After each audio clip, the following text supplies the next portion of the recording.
এইটা কি কোথাও মাদ্রাসায় পড়াচ্ছে সেই শিক্ষক গ্রেপ্তার হয়েছেন?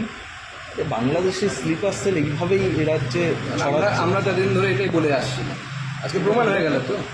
মমতা বন্দ্যোপাধ্যায় এটাই করেছেন, বাংলাদেশি নাগরিকদেরকে নিয়ে এসে এখানে এখনও চলছে, এখনও সমান তালে এই বিষয়গুলো চলছে এবং আগামী দিনে চরম বিপদের সামনে পশ্চিমবঙ্গ পড়তে চলেছে যদি মানুষ সাবধান না হয়। হাতে সময় খুব কম, মানুষকে সাবধান হতে হবে।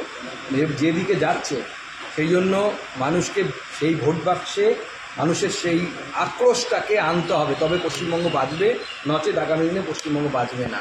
এইভাবে প্রচুর স্লিপার সেল বাংলাদেশি নাগরিক দিনের পর দিন মুর্শিদাবাদ, উত্তর চব্বিশ পরগনা, দক্ষিণ চব্বিশ পরগনা সীমান্ত পেরিয়ে এসে পশ্চিমবঙ্গের ডেমোগ্রাফিকে চেঞ্জ করেছে।